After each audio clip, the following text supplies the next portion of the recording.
Hello, everybody. This story just gets weirder and weirder and weirder. We went live yesterday because Riverside County Sheriff announced that there was a third assassination attempt on former President Donald Trump, and they essentially detained the assassin and foiled the plan at the Coachella rally that Trump had in Coachella, California, just the other day. And a whole lot of stuff has come out about this. We went live, we talked about it. Apparently, there was a lot that a lot of people didn't understand about this individual. He was somebody who was essentially somebody who was presumed to be a supporter of Trump, who had attended a lot of events. He was at the Republican National Convention. And now he has just responded. We have brand new video footage. Vem Miller, if that's his name, I still have not had any confirmation. There's also other reports that his name is, he's got kind of an Armenian, Vicanian type of name, perhaps. Well, anyway, he has responded. I would rather let him speak for himself. But first, I just want to share this with you first. Let's take a quick look, just a quick recap. This is just a couple of minutes. It's not the entire press conference. This is what Riverside County Sheriff Chad Bianco said yesterday, and then we're going to jump in to the alleged. I have to say alleged. The alleged assassin Vem Miller, if that's his real name. His video response, which is quite lengthy. But first, let's check out a quick recap of what happened yesterday. Good afternoon.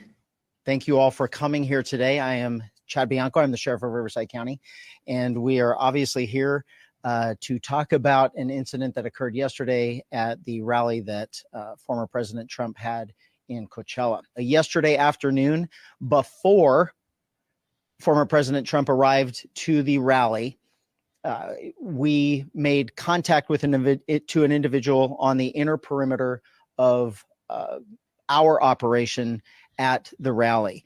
As you can imagine, this was a very large event. In regard to previous attempts on the former president's life, this was not something that we were taking lightly. We had a very detailed plan in place on how we were going to keep not only the former president safe, but all of the participants or the attendees of the rally safe. In general terms, I will tell you that we had a larger outside perimeter and then an inside perimeter that was completely controlled by us, by Riverside County Sheriff's deputies, and both of them served different purposes. Only people that were allowed with inside the perimeter, the outside perimeter in a vehicle, was if you lived there or if you had documentation that said you were going to this rally. He approached the outside perimeter, gave all indications that he belonged there, that he was that he was a participant that was allowed to get into VIP and to and a press corps, and so he was allowed through that outer perimeter.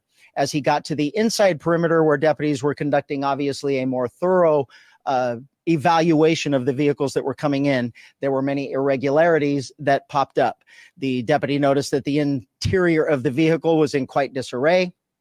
The vehicle had an obviously fake license plate, and that prompted further investigation from our deputy into why the person was there and what he was doing. During that investigation, the deputy eventually found multiple passports with multiple names, multiple driver's license with different names. The vehicle was unregistered, and the license plate was what we in law enforcement would recognize as one that is homemade and indicative of a group of individuals that claim to be sovereign citizens. And assuming the deputy assumes that he was part of that identifying group. So during the investigation, obviously those identification documents were found, in addition to a loaded handgun and a shotgun. Obviously, this was before the former president arrived. The person was taken into custody. He was eventually booked into jail on those charges, and eventually he was released. He will have to further his court case is in the future. Right now, we are actively engaged in working with Secret Service and the FBI to ensure that this person is followed up on and all of the information that they can gather. I can tell you that from my perspective, from a state law enforcement agency's perspective, the firearms charges is what we arrested him for and booked him on. Anything further will come from the federal government. And quite frankly, I don't know if we will be a part of that. We will certainly be a part of that investigation and cooperating with them. But those charges, if any, will come from them. They will not come from us. Okay, so you heard from Sheriff Chad Bianco, and apparently this guy showed up with multiple passports, multiple IDs, an unregistered vehicle to a Trump rally, multiple firearms, one with a high capacity magazine. Obviously, that's going to ring major alarm bells. And let's hear from him now. So this guy who was accused, this guy certainly has a lot of, he's been around MAGA, if you could say that, for quite a lot. He's pictured with General Flynn, Ivan Raiklin, Roger Stone, Steve Bannon, plenty of influencers, RFK Jr., Vivek Ramaswamy, Donald Trump Jr. Let's hold on one second. I'm gonna share this now. And he was quite upset. Apparently, he was quite upset, and he was not too thrilled about how he was treated. Now, a little more background on this guy. He was apparently he was divorced. He sued his wife in federal court in 2021, claiming she kidnapped the kids and took them to the UK. The judge dismissed that case as frivolous due to lack of subject matter jurisdiction 2 days after Miller filed his complaint. Another case, in an unsuccessful appeal in June 2021, he claimed that he had no income and only $4,000 in a checking account and a 2018 Kia Optima to his name. However, property records show that he purchased a house in Henderson, Nevada for $240,000 in 2015 and previously owned a property in Studio City, Los Angeles.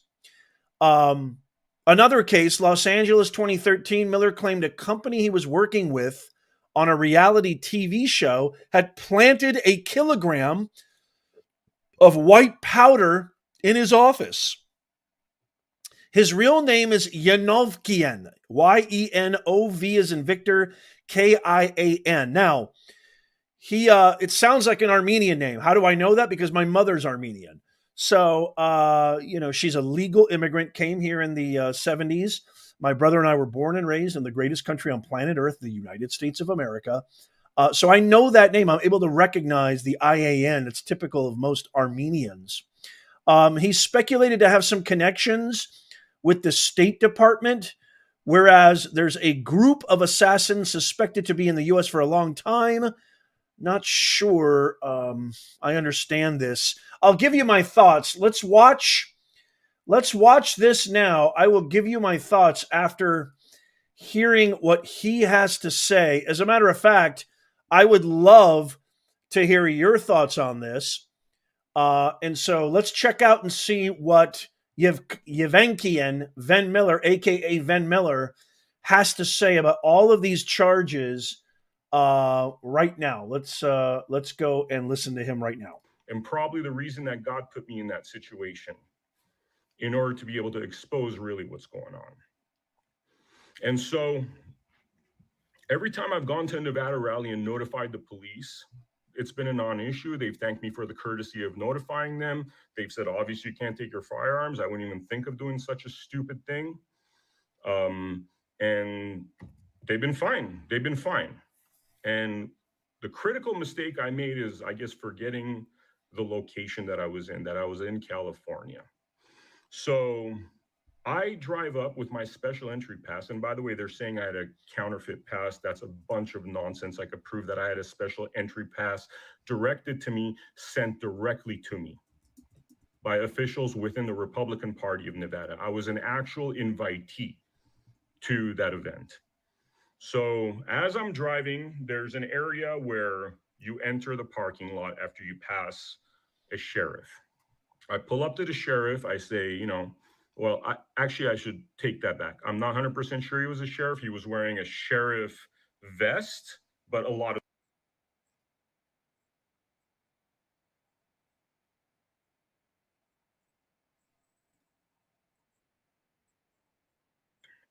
And I tell him that, in full transparency, I just want to let you know in the back of my truck, I got, 2 lawful firearms, purchased lawfully, registered lawfully. And I'm just letting you know that that's back there as a courtesy, which is a courtesy that I always do. That police officer asks me to pull over. So I pull over, and just so everybody's clear out there, it's not like they found that I had firearms or did an investigation, blah, blah, blah. No, the body cams and the evidence will expose and reveal that I myself drove up to the sheriff and gave him the common courtesy and respect of letting him know about the firearms I had in the back of my truck. At this point, they make me pull over. A police officer comes to my window. And what I have to say about this particular moment is that knowing how some police officers behave, and I'm indicating that they behave in a fashion where they seem to not understand the laws and the Constitution, I'm usually more armed and alert. But when I was arriving there, I wasn't feeling well. I have certain health demands, I guess you could say, that require me to regulate my blood sugar level and also require me to have basically my water bottle, which I'll put a couple of different supplements in there that whenever I'm having issues and I feel like my blood sugar is all over the place, I drink some of that stuff and it helps me to regulate it, right?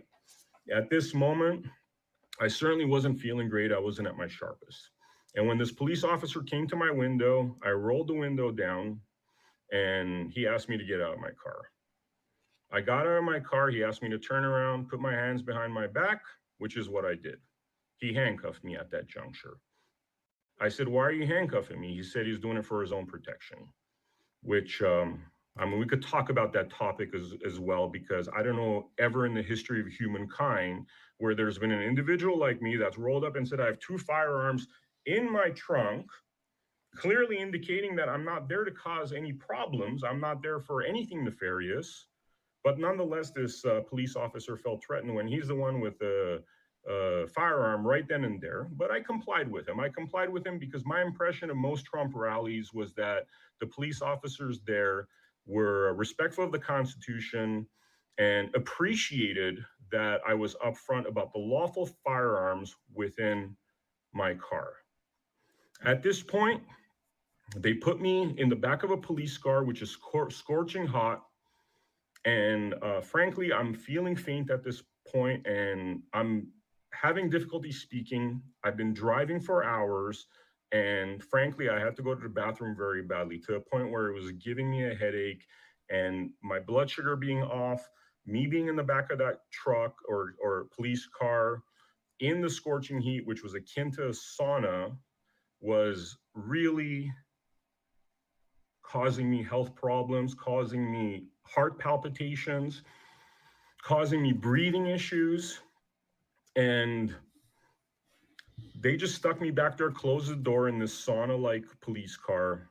And it came to a point where I had to start like knocking on, well, I should say knocking. I was hitting the door with my feet because my hands were handcuffed behind my back.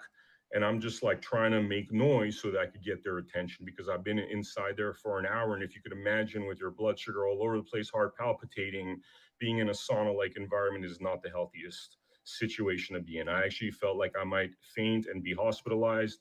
And finally, the police officers come there. I pretty much begged them to get my water, which has 2 supplements in there that could have helped my health. They refused to because they're like, what if there's something in there? And I know what they're trying to indicate is that like there's cyanide or something in there, and I'm going to drink some of it and off myself, because they were onto this insane theory that I was there to cause harm. And so they refused me what I needed, which was my medication. They kept me in the car. They did turn on the AC after what was hour, I don't even know. At this, and it's hard for me to know the exact time. It could have been an hour, it could have been an hour and a half of this torturous experience. I don't know, because frankly, I was too lightheaded and I was almost fainting. When I explained to them what was going on, they said, we could take you to the hospital. I'm like, rather than take me to the hospital, what if you just get me my water? And they refused to do so. And they gave me, one of the police officers put water in front of my mouth and poured it in there and stuff. Eventually, they did give me my water bottle, but that was hours later. So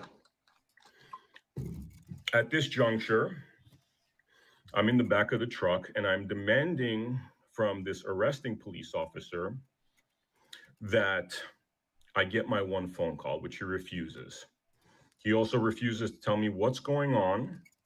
He does ask me, well, he does come up to me and say that, and this is again reflected by the body cameras, which we're going to be doing a FOIA request on, or I should say a FOIA demand. There was another avenue to this, which is internal affairs report, that I was told it was a way to go and attain those body cam recordings.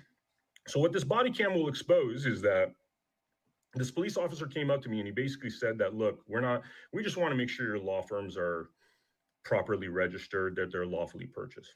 You know, I say, sure. I tell them the exact locations of the firearms. I tell them they're welcome to grab the firearms and I have nothing to hide.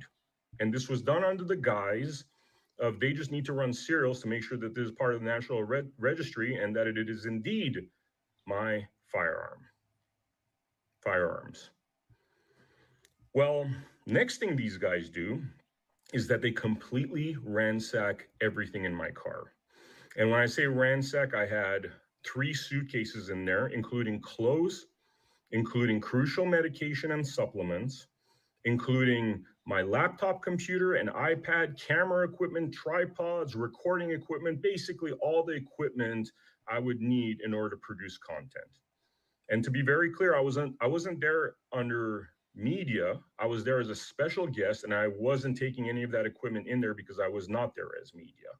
But I had been in Los Angeles prior, and that evidence will show that I had gone from Nevada to Los Angeles for the purpose of attaining content, and then I went to Coachella. So I just happened to have this stuff in my car, which is all my equipment, hard drives, and all the things that I've stated.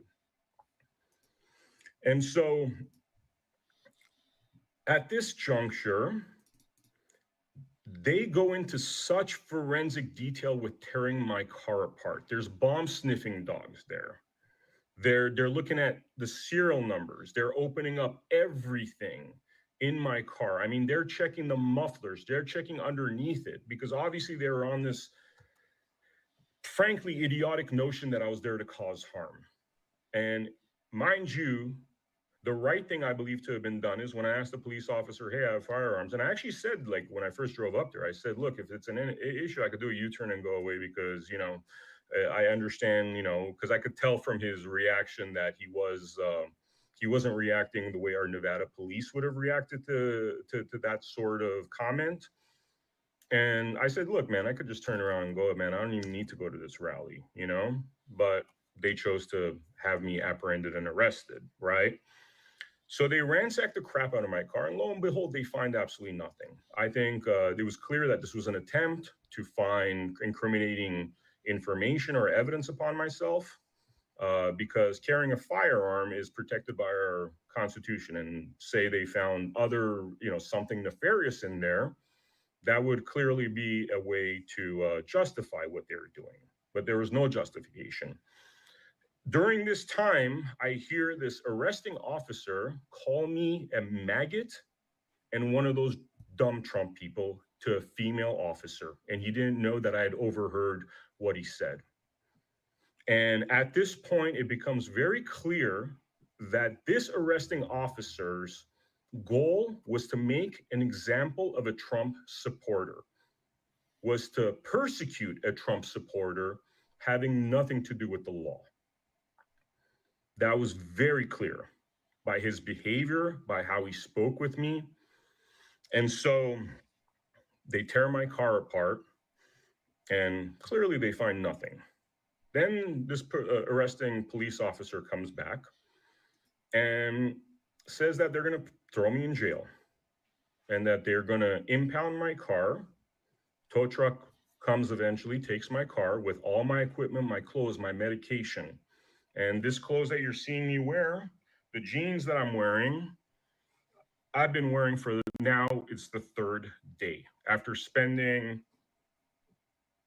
half a day, or sorry, 4 hours in a car, at least 1 to 1.5 hours of which was a sauna. So you can imagine Coachella, I'm standing outside sweating, I'm inside a car, I'm sweating. So right now I feel gross, to be very clear. And so they take everything, they impound it, okay? Now, this arresting officer comes up to me and says, the Secret Service and the FBI want to speak with you, okay?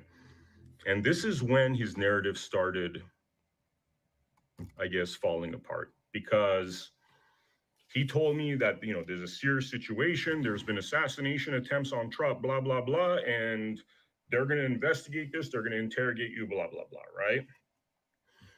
And so now we're about 3.5 hours into this ordeal, I would approximate.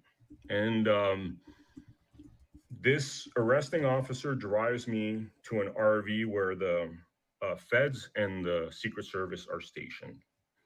Now, what occurs to me is that the fulcrum in all this event is this one arresting officer. He's the one passing information to the feds, to the Secret Service, and he's the one coming back to me and relaying this information, although it was very clear that he was skewing this information. So, and I will explain why. So we go to this RV, he steps out of the car, and at this point, as hot as it was before, now it's freezing inside the car. Just a little detail, I'm talking like, and by the way, I'm in sandals and a shirt because I showed up for desert weather, and I'm in this freezing cold car. I would approximate now it's 6:30-ish or so p.m. He walks out of the car, he has a conversation with individuals that are Secret Service and feds. And he's in this conversation, which I'm watching through this kind of grid that they have in the back of the trucks, you know, that kind of prison grid looking thing. I could tell from the reaction of the Secret Service and feds that they're just not kind of buying his story. They seem very disinterested. And what I would also assume, and you know, all of our research, the FOIAs, the body cams, all that stuff's going to reveal this, because this is going to turn into a major lawsuit. And I'll tell you how major this lawsuit is in a moment. So in this interaction, they seem very disinterested, right? And I could tell that they're not buying his bullshit. I could tell that, you know, these are, you know, you have smart officers, you have smart authorities, and then you have not very smart ones. And I could tell that these guys were a lot sharper than this arresting, you know, fool, I would say. And then he comes in the car and he says, well, they're going to come to the police station and interview you. Okay. By the way, at this point, we're, you know, now 4 hours into it, and I've been asking to speak with a lawyer, get my one phone call, and he's refused to do so. He's refused to do so, which, by the way, I never got my one phone call. They did not allow it, okay? So I then am taken to the police station, and I'm taken into a room where essentially it's a 6-foot glass barrier between this holding area and where all the police are seated in front of their computers, right? And I'm reading the penal code over there. There's a penal code on the wall that says that immediately upon request by the person that's being detained, they're supposed to give my one phone call. But again, over and over again, this officer refuses. And at this point, since I told you they let me have my water with my supplements in there, now I'm feeling a little bit better. Okay. Now I'm feeling the savage come out because I know what this guy's doing. Okay.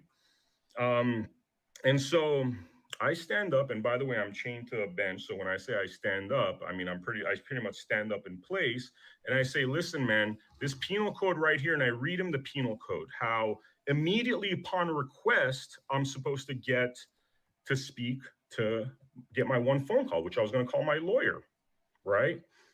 And I say it over and over again. And the FOIA request and the body cameras will reflect that while I was in that holding cell, I'd approximate an hour and a half, maybe 2 hours. I was repeatedly asking for my one phone call, and this so-called officer was refusing to give it to me, making every single excuse.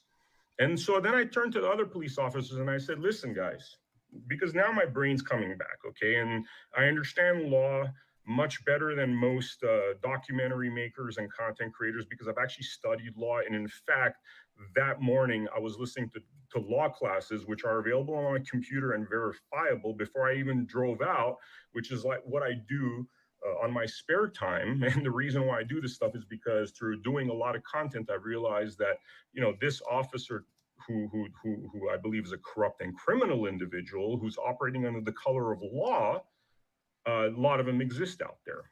And after having seen multiple aspects of corruption, some that affected my life deeply.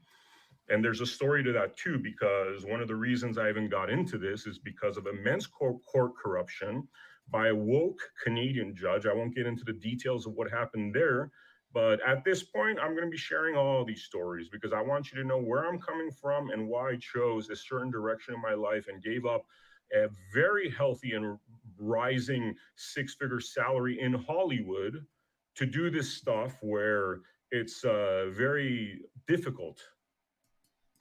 Okay. Wow. Initial thoughts. That's all I have. So I have it was about a 17-minute video that was released from this gentleman here who, again, he is also known as, so Ven Miller. I don't know if Ven Miller is his real name. He also goes by the name Venakian, Yanavkian, Vim Yanavkian, which sounds to me like an Armenian name. But initial thoughts. I would love to get your initial thoughts on this. On what do you guys think of his story? What do you guys think of how Riverside County Sheriff Department reacted to him? I have a lot to say. I have a lot of thoughts of my own. And just a couple that come to mind is I actually would prefer that law enforcement act more aggressively and act more, I don't know, for lack of a better word, paranoid, based on what the world has been happening, over the last couple of months, over the last 6 months. The fact that our president has had 2 assassination attempts prior, and this guy shows up in an unregistered vehicle with a bunch of firearms. At this point, it's really hearsay. It's really his story against Riverside County Sheriff Department's story. He does bring up a good point. The body cams hopefully will maybe show a little bit more. I don't doubt that there was probably a few cops who thought they were tough or thought they were cool or didn't like MAGA people or whatever. That might be, that could be. I don't believe that Sheriff Chad Bianco I think he has credibility. I think his integrity is intact. He doesn't seem like the kind of guy that would go to all this trouble to attract attention, unwarranted or unnecessary attention to himself and his entire department.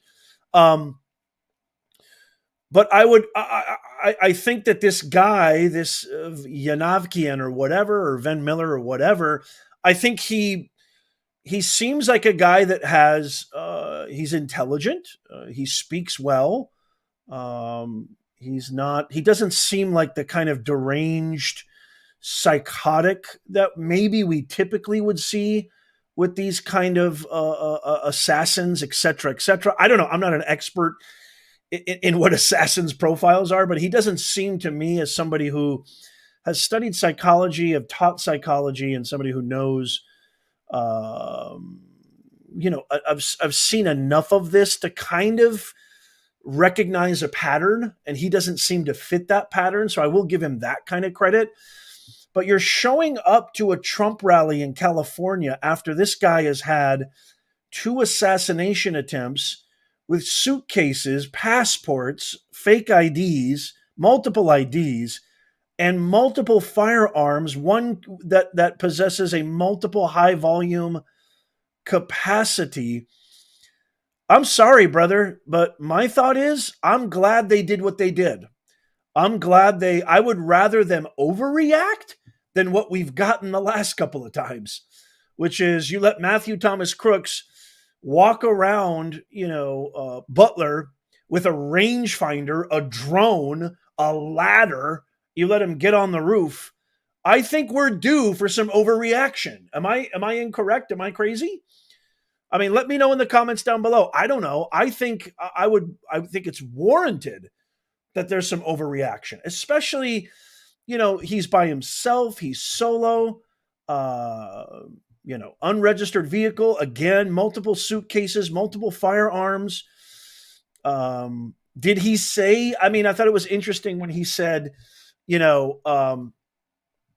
I've got, I told the guy, look, I can even turn around or whatever. I'd love to give him the benefit of the doubt, but I just have a lot of questions. Where and when did he obtain these guns? Why does he have 3 different names on 3 different passports? That to me is the most damning evidence against him and his credibility. Do I think that he was there to assassinate Donald Trump? I have no idea, but I don't want to take that chance. We don't know who you are. Nobody knows who you are. And you're showing up with a lot of suspicious materials. That's a fact. Given the circumstances, given the context of this situation, I personally, and I'd love to get your comments on this, I believe the sheriff did the right thing. Whether or not he did or not, he doesn't seem like somebody to me.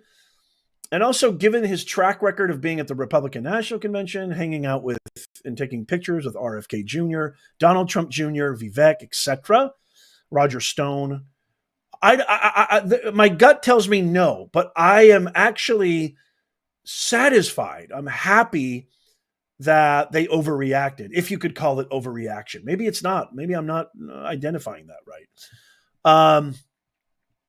Sheriff Chad Bianco is a very vocal Trump supporter. So I'm more inclined to believe him and the many deputies and sheriffs involved. Remember also, the sheriffs only arrested him for gun charges, not an assassination attempt. So I think that's really important to note. He had a fake license plate, event ID that they could not verify. On top of that, multiple aliases, not to mention loaded weapons in his vehicle. Those are red flags for any law enforcement agency, any agency period, especially when you're protecting a high-profile, high-value target like President Donald Trump, former President Donald Trump, who's already had 2 assassination attempts against him. I'm kind of surprised that he didn't have, because again, this guy does seem like an intelligent dude, but I'm kind of surprised that he didn't have a little more understanding and empathy given the context and given what's happened over the last couple of months. I think it was probably a horrible lapse in judgment by this guy. I don't think it was a good idea to go to a Trump rally with loaded firearms, especially given the fact that there'd already been 2 attempts. So worst case scenario, I mean, the worst case scenario, he got a little discomfort, but we prevented a third assassination attempt. I would say that's a win-win. I think he put himself in a situation that was precarious at best. And I'm actually happy that the sheriffs did what they did. And again, I would rather err on the side of caution rather than take a chance. Maybe he didn't have any intentions. Maybe he's a Republican. Maybe he's part of this. I don't even know what sovereign citizens is. If you know what that is, let me know. But I would rather them err on the side of caution. But I would love to hear what you guys think. Let me know in the comments down below. Big shout out to Jim Barron, our main mod. Congratulations to Robbie Reeder, too, for becoming a mod. Thank you, Jim. You're the best. Good to see you, JB. JB in the house. Donna Reynaud, thank you so much for the $4.99 super chat. What does he say on the multiple supposed passports? Excellent question, Donna. Yeah, what are you doing? I mean, come on, dude. Come on. We are less than 21 days away from the most important decision every American citizen is going to make, potentially now, in the past, and forevermore. Because the decision that we're going to make in less than 21 days is a decision that is going to have irrevocable consequences on the furthering of our glorious republic or its eventual demise. The gravity of what I just said does not go beyond me, okay?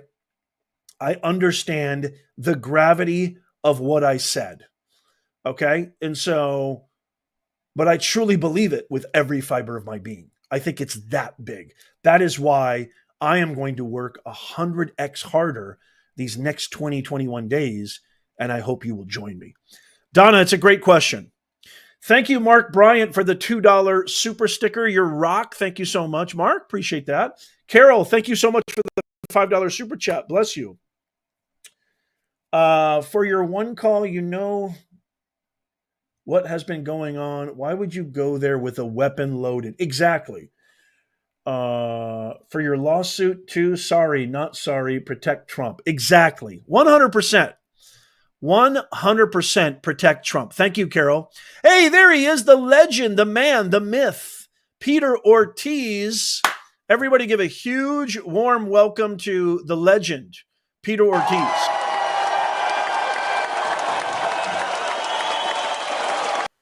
I'm sorry, but Peter Ortiz is special. He's extra special.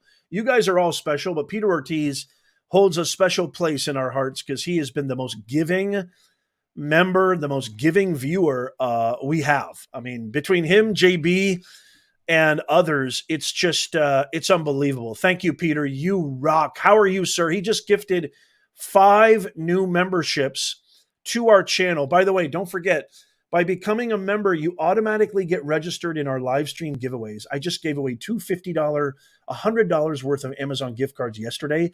I've given away thousands of dollars in Amazon gift card giveaways, cash, hats, merch, hoodies, sweaters, mugs, stickers, you name it. And we're going to do a whole lot more because I love it. I love doing it. And I know you guys love getting it. So we're going to do a whole lot more. You also get access to our members-only Discord, hanging out with the most funky bunch, awesome, go-lucky, collaborative, happy, like-minded peeps. We have the best Discord on the planet. You get a badge next to your name, special shout-outs and live streams, top priority comment responses, as well as top priority live questions when we have guests. So you get a whole lot. Plus, you're also supporting the greatest channel trying to get our country back. Hello. Quite frankly, probably the greatest channel on YouTube. I only watch Professor Nez because he tells the truth, not like the fake news. We don't like the fake news. No. I like Professor Nez because, quite frankly, there's nobody like him. He tells the truth and he works hard. He works hard, boy, and he's good looking too. I love my Trump. I'm sorry. I know you guys think it's ridiculous. I love my Trump impression because I love Trump. Mark Bryant, thank you so much for the $5 super chat. He did an interview today. Okay. Said the passport was from Canada, which is where he's from. Okay, cool. Thank you, Mark. Appreciate that. Thank you, sir. Good to know. Thank you for the heads up. Greater Faith Kingdom Ambassadors Ministry. How are you? God bless you. Hi, Nez. Thank you for the $20 super chat. Really appreciate you. God bless. Love your shirt. We have to judge. Thank you. Well, thank you. This shirt right here? What? This old thing? Thank you so much. We have to judge intent in order to understand matter and form. I want to know his motives. However, better safe than sorry. Too sketchy though. I pray the truth gets revealed. I couldn't agree more. I couldn't agree more. Thank you so much, Greater Faith Kingdom Ambassadors Ministries. Thank you so much. Jojo in the house. Welcome. Jojo just gifted a Professor Nez membership. Also, don't forget, new members, to get access to our members only Discord, there is a community tab post in our community tab on YouTube, on our YouTube channel. There's a post that only members can see, and there's a link there that will give you access as an invite link to our members only Discord. If you can't find that, reach out to Laura Tilford, who is the main mod here, the top mod with JB, Jim Barron, and either one of them, and they will give you the link as well directly. Welcome, all new members. Thank you, Jojo. John Diamond, thank you so much. God bless for the $10 super chat. There's some strange stuff. There's a few things he says that makes me think he might not all be on the right track. Great detection. Great detection, John. I feel the exact same way. The medication thing he talks about makes me question, but I don't see malicious. Yeah, very well said, John. I don't sense that he has the profile of one of these assassin types. Again, I'm not saying I'm an expert at that. Just my intuition tells me. But there, you don't show up to a Trump. I mean, come on. You don't show up to a Trump rally with a bunch of passports, suitcases, and a bunch of rifles and shotguns and not expect there to be some ramifications. I am happy that they did that. I am happy that they quote unquote overreacted because as always, look at the context. Think about the context. This guy's had 2 assassination attempts. What do you expect? I would expect no less. What do you want? You want the flip side? The antithesis to that, where they just lax their laws like they did at Butler? No, thank you. No, thank you. Probably, quite frankly, that's a terrible thing to do. You don't bring rifles to one of my rallies. No. Thank you, John. Yanisa Tucker, thank you so much. Great to see you, Yanisa. Bienvenidos. Thank you for the $5 super chat. I do not trust anyone at this point. Protect him. God save our USA. Well said. I love the way you said that, Yanisa. Absolutely. Thank you so much.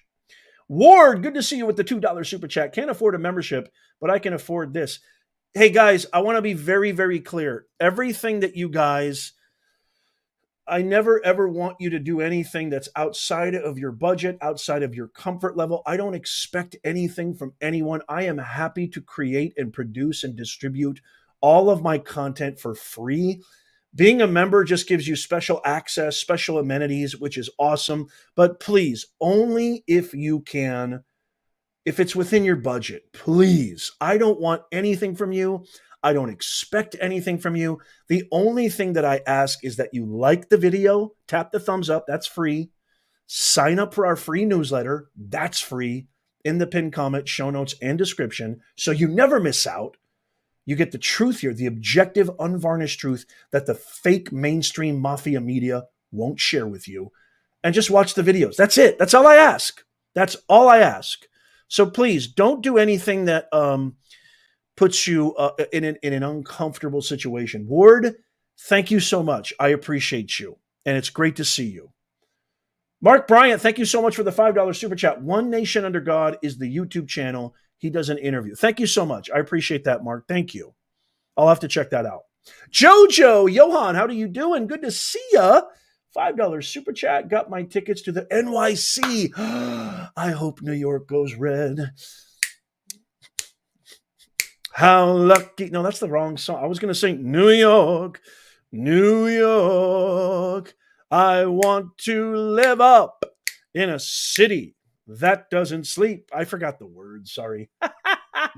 Oh, man, I hope New York goes red. I hope New York goes red. What a great middle finger to all the hypocrisy, all the lies, all the sham, all the anti-American, pro-terrorist, Marxist, radical, extreme Leninists. It would be such a beautiful, delicious middle finger to all of those guys if New York went red. Thank you, Jojo. You rock. Hey, Tone Hey Munkets gifted 5 Professor Nez memberships. Tony Hey Munkets. Thank you so much, brother. You are awesome. Thank you so much. Hopefully you guys were listening when I said all the benefits that you get of being a new member. Tony, love you, brother. Thank you so much. Appreciate you. Thank you. God bless. Greater Faith Kingdom with the $2 super chat. I need New Jersey to go red. You know, I have the Mamba mentality, Greater Faith Kingdom. You know, they asked him, God rest his soul, Kobe Bryant. They asked him, you know, in that famous clip, I don't know if anybody remembers it, but I'll rehash it right now. They said, you know, there was a reporter said, hey, Kobe, you're up 2-0 in the finals. How come you're not smiling? Give us a smile. And he said, what's there to smile about? Job finished? I don't think so. Job not finished. I'm not smiling. The assassin mentality. Oh, I mean, no pun intended. But that, God, that was the wrong word to use, Des. I apologize. I take that back. Rewind. We're going to edit that out. I truly believe that we're going to see a landslide, but I don't want to celebrate and spike the football prematurely. And I definitely don't want there to be complacency, because complacency is death. And we cannot do that. So I truly believe it's going to be a Reagan landslide a la 1984, but we have to work 100x harder than we ever have. And your boy Nez works hard every single day, 365, 24/8. And I hope you'll join me. All you got to do is hang out with us, watch, and join us. Jojo, thank you so much for the $2 super chat. I think New York will go at least 70% red. Yes, that is great news. And with your help, Jojo, everybody, you need to galvanize. Everybody needs to grab and yank everybody you know by the collar and drag them to the ballot box. It matters now more than it ever has, and perhaps maybe more than it ever will. We have a republic to save. Help. Go vote. Vote. I've already voted. I'm in California. We have mail-in ballots. I voted. And if you have a mail-in ballot option, especially if you're voting Trump, vote as early as possible. It can't be too big to rig. It has to be impossible to rig. We must come out in droves. Grab everybody you know. Your boyfriend's sisters, cousins, uncles, grandfather's dog. Grab everybody. We have to vote. Vote, vote, vote. Vote now, vote yesterday. Thank you, Jojo. John Lies, it is so great to see you. John Lies was one of our Amazon gift card winners. John, it's fantastic to see you. Thank you for gifting the Professor Nez membership to a lucky winner. John, you're terrific. It's great to see you, man. I hope you're doing absolutely fantastic. Thank you, John. You rock. Hey, Connie Filippelli. Connie Filippelli, buongiorno. It's good to see you. Bravo, prego. $9.99 super sticker. You rock, Connie. I can tell you love America. And you have a beautiful profile picture. What a beautiful profile picture, Connie. Fantastic. Thank you. God bless you, my dear. God bless you. D. Collins in the house with the $5 super chat. Thank you, D. Collins. Why would anyone go to the police and tell them they have firearms, especially in California? There's no way this guy went into California not thinking of his firearm. Yeah, I mean, there might be more to this story that meets the eye, and I'm going to keep you posted. Definitely, if that body cam footage comes out, it hasn't been released to the public yet, but if that body cam footage comes out, I am definitely 100%. I'm going to keep you guys posted. So it's interesting. I mean, you know, it kind of gives him a little bit of credibility to his story. Like he's kind of doing the so-called, I don't know, quote unquote, right thing by saying, hey, you know, I'm just letting you know beforehand, I have firearms, but they're legal and they're certified, but it didn't, you know, again, I don't care. I don't care if he did all that. I've said before, if you're just joining us, I don't think this guy kind of fits the profile of your typical kind of deranged lunatic that would do something like that to our former president.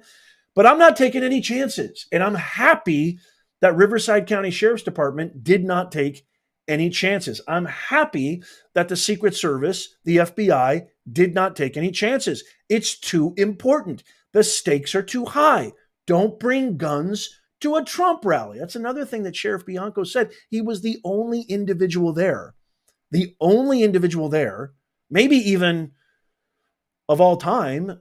I mean, not including the two crazy deranged assassins that brought firearms to a Trump rally. What are you thinking, man? You don't bring firearms to a Trump rally. If anything, park your car at a bus depot and shuttle in or something. I don't know. You don't bring firearms to a Trump rally. No, you bring your camera and you bring your American spirit, and that's maybe your wallet too to buy some cool Trump merch. But that's it. That's it. That's all you should bring, and that's what I think. So I'm going to keep you posted, though, because once that body cam footage comes out, thank you so much, Yanisa, gifting a Professor Nez membership. You rock, Yanisa. Thank you so much. God bless you, my dear. You are amazing. Thank you so much. So I'm going to keep you posted. As always, make sure you follow, subscribe, sign up for our free newsletter. If you haven't already, tap that thumbs up. It takes you less than a second. Do it right now. Just tap it. Tap it with your finger. Tap it with your mouse. It takes 2 seconds, and it's free. And it's not for me. It's not for vanity. If you love America, tap the thumbs up, because nobody talks about this in the fake woke mainstream mafia media. Nobody talks about this. Only I do. I do my own due diligence, qualitative and quantitative research to bring you the unvarnished truth so we can get our country back. And I'm never going to stop. I'm never going to stop, because you guys energize me. You guys give me renewed vigor. And I love my country too much for my grandkids and my kids, and I know you do too. So tap that thumbs up. Love you guys so much. Check out the other videos that we posted today if you haven't seen them already. And as always, may God bless you. May God bless President Trump and J.D. Vance. And may God bless America. I'll see